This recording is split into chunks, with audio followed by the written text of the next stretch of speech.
So this morning I am going to attempt to do something that has never been done before, at least to my knowledge, and I could find no record of it on the internet. I'm going to give a sermon about Elijah on Mount Carmel for Mother's Day.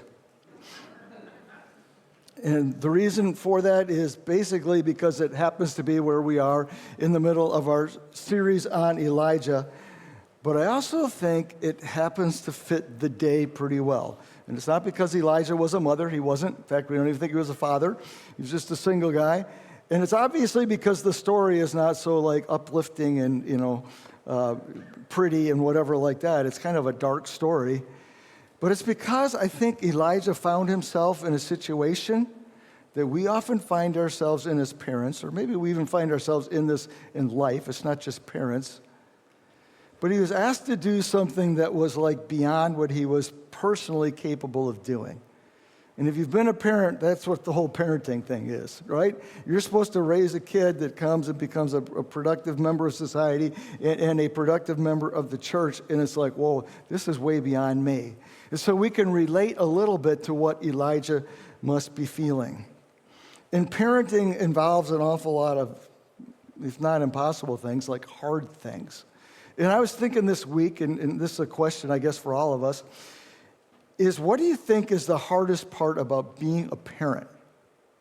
What do you think is the hardest part about being a parent? And it probably depends upon where you are in the parent timeline.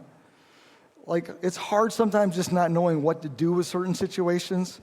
Or maybe it's hard to try to be consistent. You've got multiple kids, and it's like, how do I be consistent with all of them? Or maybe you've watched them struggle, or maybe you've been just overwhelmed with everything that you've got to keep track of and the papers coming home from school and everything else that's going on in your life. Maybe you're just like concerned with not traumatizing your kids too badly, because we all know that we do that, right? And I've apologized to my kids many times, like, I'm sorry, we were doing the best that we could. Maybe you're dealing with pushback or rejection from one of your kids right now. But you know what I think is the hardest thing, at least for me, and maybe you can agree? It's so hard to not be able to decide for them, ultimately. And when they're young, we can make decisions for them, and as they grow up, we try to kind of steer them, and we give them options, but we make sure that all the options are okay. But there comes a point in each of your kids' life, at some point where they're like, it's their choice. And we can model good choices, and we can give advice about good choices, but it ends up with them having to make their own decisions. And we as parents are sometimes just standing there shaking, like, I hope this goes okay. Well, I think that's what this story is actually about. It's the children of Israel being challenged by Elijah to make a decision while he somewhat helplessly stands by and watches. And maybe this isn't how you've heard the story before. Maybe you've heard more about the powerful faith of Elijah. That's a fair read of the story. But actually, it's not how most of us feel about spiritual parenting. We're not charging around saying, yeah, I've got this all figured out. Man, I am nailing this. Most of us are like, I don't know what to do next year, and I don't know how to best help these kids. And so we're going to look at 1 Kings chapter 18, and I think there's some things in this story that actually can be some good help to us. And I realize not everybody in the room is a parent. For those of you who aren't, you are a child still. And there's some things here about whatever's going on in your life that this fits as well. We've been tracing the life of Elijah, and today he heads for Mount Carmel. And I think we've got that map here. And some of you may have kept this, and if not, you're just going to have to depend on me on my map on the wall there. We started in Tishbe, which is kind of 2/3 of the way down there to the right, the orange arrow. That's where Elijah was from. He went to Samaria, met King Ahab, told him it wasn't going to rain for 3 years, and then God sent him back to the Kerith ravine, where he stayed for probably about a year, and then he took a trip, the green arrow, up to Zarephath, where he met a widow. That was about a 90-mile trek right there. And he's been there for two and a half years, and now God is going to send him down to, and you can see that blue line that goes down, and it's kind of in, we don't really know exactly where he goes, but he has an interaction with somebody, and then he ends up on Mount Carmel. So you can kind of see where the story is going there on the map. In each destination on the map, we said matches up with a faith moment where Elijah's faith is grown or it's tested or where God wanted to reveal something. In the Kerith Ravine, the lesson is like you need to choose obedience over outcomes. In Zarephath, it's understanding that God uses the unexpected or the unlikely person or place to do the unexpected or the unlikely. And today we get to Mount Carmel, and we could argue that this is probably the biggest moment in Elijah's life. And I would pretty much agree. But the reason we talk about it is because there are moments in our lives too. And so maybe this morning becomes a moment for us as we explore this story. So, 1 Kings chapter 18. We'll start reading in verse number 1 after a long time. By the way, most of this is on the back of your outline. If you want to use that, you can follow along in your Bible. Or it's a longer passage, though, so I would encourage you to follow along. And not all of it's on the back because I couldn't make it fit, but the major parts are. After a long time, in the 3rd year, the word of the Lord came to Elijah, "Go and present yourself to Ahab, and I will send rain on the land."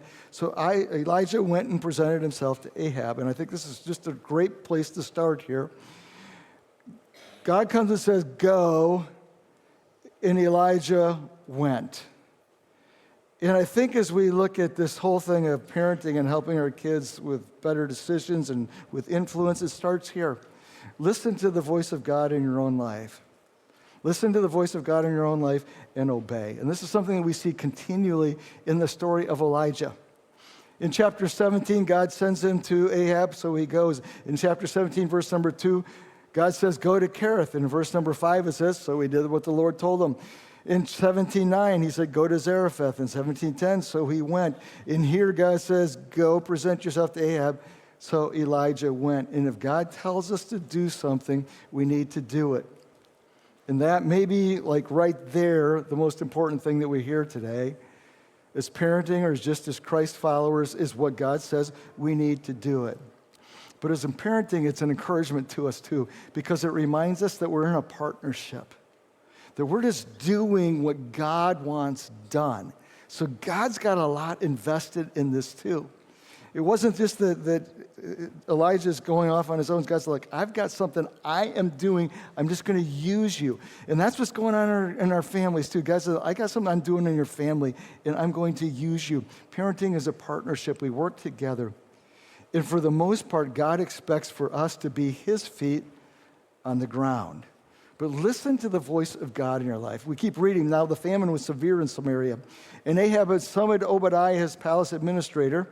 And here's what we know about Obadiah. He was a devout believer in the Lord. While Jezebel, the queen, was killing off the Lord's prophets, Obadiah had taken 100 prophets and hidden them in 2 caves, 50 in each, and had supplied them with food and water. So with all the bad things going on, there's still this good guy in the story. And so Ahab had said to Obadiah, "Go through all the land to the springs and valleys. Maybe we can find some grass to keep the horses and mules alive so we don't have to kill any of our animals." So they divided the land they were to cover, Ahab going in one direction, Obadiah in another, because of the drought that's going on here. And Obadiah, when he's walking along, Elijah met him. And Obadiah recognized him, bowed down to the ground and said, "Is that really you, Elijah?" "Yes," he replied. "Go and tell your master Elijah is here." And I'm not really sure if Elijah's understanding what's going on in this story, because he's going off to find Ahab, and instead he finds Obadiah. But I think it was a reminder by God that, like, you know what, Elijah, you're not alone in this story.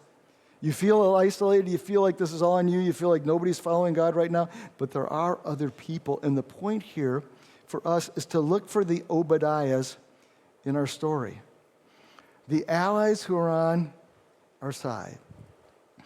And I think parenting can be a pretty lonely responsibility. Especially like single parents, I think you feel it even more. But any parent is like, wow. And it's like, I don't know what to do with this, and I feel like it's just like isolated here. The point is there are other people in your life, Obadiahs, that God has put there to be an encouragement to you.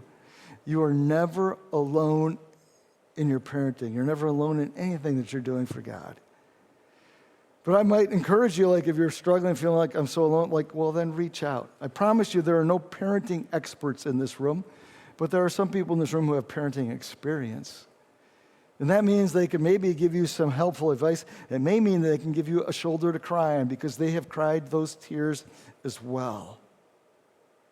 But don't ever think that you're the only one. You're not. And in this room, that's why we do a dedication and we say, hey, we as a church, we're going to come alongside these families. Take that for real. That's what we are to do, is to come alongside. And so look for the Obadiahs in your story. And Elijah tells Obadiah this. He says, okay, I'm here, and I'm going to meet with Ahab. Go tell Ahab that we're going to have a meeting. And Obadiah's like, I don't want to do that because if you disappear, I'm dead. And Elijah's like, no, don't worry about that. Just go tell Ahab. And so we read in verse number 16, so we're jumping ahead a little bit. Obadiah went to meet Ahab and told him, and Ahab went to meet Elijah. And when he saw Elijah, he said to him, is that you, troubler of Israel? That's kind of funny, isn't it? It was Ahab who was the problem. In fact, Elijah says that I have not made trouble for Israel, but you and your father's family have. You have abandoned the Lord's commands and have followed the Baals. And there were several iterations of Baal. Baal was one god that they displayed in different ways. Now, some of the people from all over Israel to meet me, this is Elijah talking, meet me on Mount Carmel and bring the 450 prophets of Baal and the 400 prophets of Asherah who eat at Jezebel's table. And so they hammer out some type of agreement of what's going to happen here. Verse number 20, so Ahab sent word throughout all Israel and assembled the prophets on Mount Carmel. And Elijah went before the people and said, how long will you waver between two opinions? If the Lord is God, follow him. But if it's Baal, follow him. And this is this moment of decision where Elijah is encouraging people to make a choice, but they're on their own. And it's a moment we can relate to as parents. Sometimes we're encouraging our kids to make a choice, and yet they are somewhat on their own. So what's going on here? It's all about Baal versus God. Who was Baal? Baal was the Canaanite god of fertility and of agriculture. So he's basically the god of prosperity. He's basically the god of power. And that was a Canaanite religion that had leaked into the Israelites. And they didn't replace God. The idea is that Baal came in and now we kind of had two gods that we could worship. We had Jehovah God and we had Baal God. And it was kind of like a supplement in case the real God didn't work out okay. We had Baal there to back him up. Well, Jezebel arrives on the scene. Ahab marries her. She's not a Jew. She's from way up in, if you look at your map, they're way up in Sidon. And when she comes in, she brings Baal really to the front, so much so that she goes around and kills the prophets of God.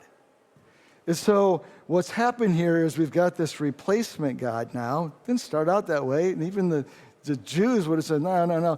But this God has replaced the real God. And Elijah comes in, he challenges them with a choice or a decision. And he says, who are you going to follow? And he actually literally asks, how long will you limp between two branches, is how you could translate that verse. And what he's saying here is you are looking this way and this way, Baal, God, and you're kind of going back and forth between them, and you're staggering down the road of life because you can't get it figured out. And he's saying, stop doing that and start following God. And he's saying this Baal thing and this God thing, it's not you can do both, it's either or. And so that's the third thing here, is to stand against the Baals in our life and to encourage our kids to do the same. And we don't have idols that show up in our world for the most part. What we have that shows up, though, is all the other things that we trust or all the things that we give attention to. So we have God, and then we have our retirement fund, and we have God, and we have our job, and we have God, and we have to make sure that our kids get involved in every single thing that's going on there. And we have God, and we have all these things that we wrap around God. And eventually what happens, though, is God has moved to the background. And all of these other things that we're looking to for fulfillment or for fun or for enjoyment become more important than God. And it's really, really easy for that to happen. where God gets pushed to the back time-wise, or where God gets pushed to the back priority-wise, or where God gets pushed to the back and something else becomes more important. And this is one of our primary things as parents, is we want to teach our kids what to keep God at the front and to push those other things to the back. And so we get to this point in the story where we have this Mount Carmel moment where Elijah's saying, you got to choose.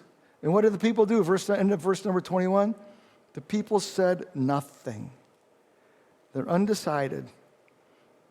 Yeah, that's great, Elijah. You can talk about that, but you are aware of the fact that everybody's following God. Jezebel's kind of after them right now. We're just going to, keep our options open here. And Elijah says, okay, here's what we're going to do. We're going to have a contest. It's going to be between Baal on this side, and it's going to be between God on this side. And here's what we're going to do. We're going to build altars, and then we're going to sacrifice bulls on these altars. And then we're each going to call down from our God fire to consume that offering. And so the prophets of Baal, they build their altar, and they put the bull there, and there's 400 of them. They start begging their God Baal to send fire, and nothing happens. And so they start getting louder and nothing happens. And then Elijah actually starts mocking them and saying, hey, maybe he went on vacation. Hey, maybe he's taking a nap. Maybe you got to wake him up here. And they start even starting to harm themselves physically to try to get Baal's attention, and nothing happens. And then Elijah takes his turn, and it shows up in verse number 30. Elijah says to the people, come here to me. They come to him, and he repaired the altar of the Lord, which had been torn down.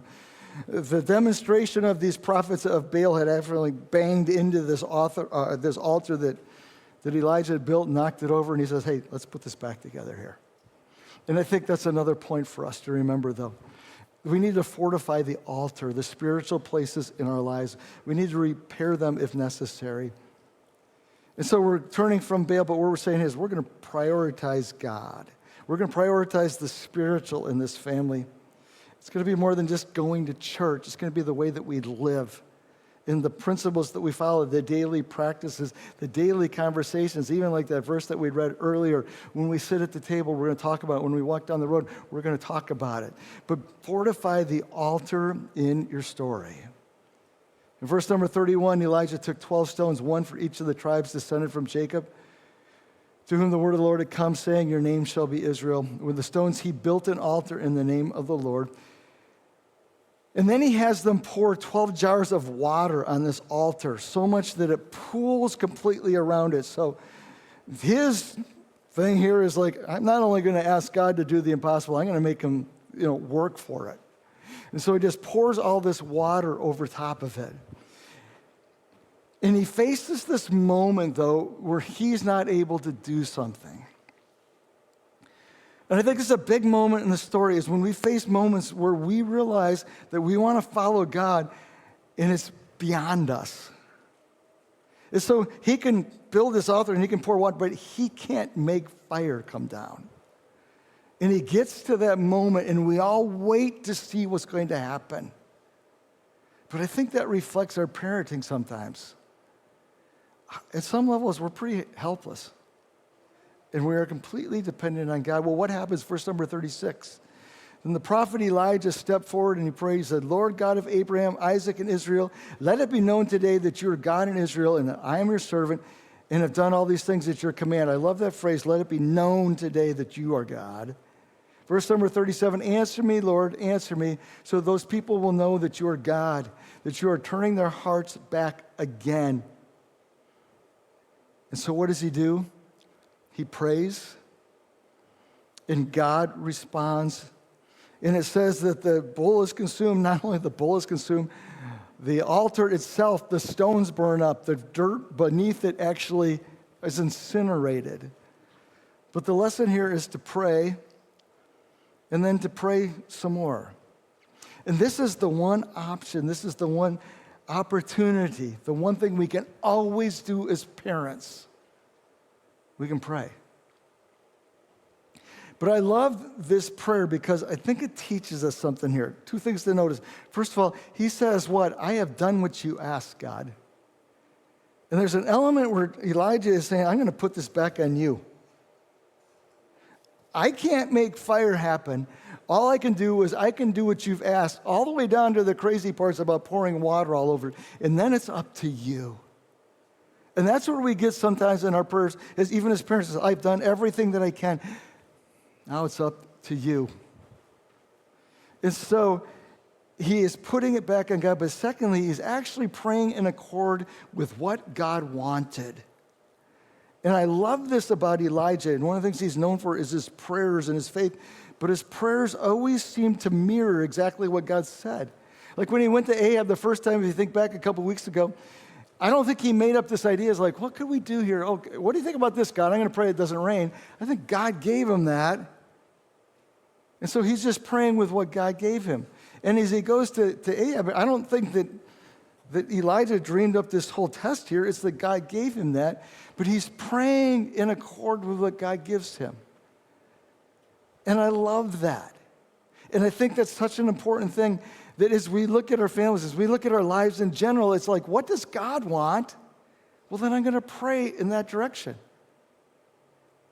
And so that's what he does. And what happens? The fire of the Lord falls, verse number 38, and it burns up the sacrifice, the wood, the stone, the soil, and licked up the trumpet. And there's this incredible moment that Elijah has, and these people have, but I'm not sure it's actually the biggest moment of the story. So we have to keep reading till we get to this, verse number 39. When the people saw this, they fell prostrate and cried, "The Lord, he is God, the Lord, he is God." They're finally deciding this. And then Elijah commanded them, "Seize the prophets of Baal, don't let any get away." They seized them. Elijah had them brought down to the Kishon Valley and had them slaughtered there. And Elijah said to Ahab, "Go eat and drink, for there is the sound of heavy rain." And I wonder if everybody's like, I don't hear anything. But what's going on here is the story isn't over. The story isn't all about this altar here. The story is about making a decision, but there's still more to the story. And the story is this, is first of all, Elijah wasn't, the altar wasn't the thing. It was, he knew who God was. It was the turning of the people's hearts to God. And this is what the moment is about, is will the people respond? And the answer is yes, they do. And they don't do it perfectly, but they're at least better than they were before. But there's a second thing that still hasn't been resolved here, and I think that's what the main point of this is. The drought. There may be a sound of rain, but we still don't have rain, and we haven't had it for 3.5 years. Well, if you're looking at your outline there, you just ran out of scripture, so we're going to put the rest of it on the screen here so you can follow along. So Ahab went off to eat and drink, but Elijah climbed to the top of Mount Carmel, and he bent down to the ground, and he put his face between his knees. And what is he going to do? He's going to pray some more here. So he gets into a posture of prayer. We keep reading, verse number 43. And he prays, and then he says this, "Go look towards the sea," he told his servant. And the servant went and looked and said, "There's nothing there." And 7 times Elijah said, "Go back." 7 times? So evidently what has happened here is God said, "Okay, Elijah, here's what you can pray now. You prayed for the drought. Now you can pray for it to be done." And Elijah's great. And he goes over and prays that the drought would be over and it would rain. And the skies are clear. And he sends somebody to look, and the guy comes back and says, "Man, I don't see anything." And he says, "Okay, I'll pray some more." And he sends him. And 7 times this happens. Now here's what's a little bit ironic about this story, right? The prophets of Baal were the ones who kept begging their God and nothing happened. And now we have Elijah over here begging God and nothing's happened. And when we see the first set, the prophets over here, they're dancing around and wildly screaming and whatever, they're panicked. And what do we see in Elijah? There's no panic.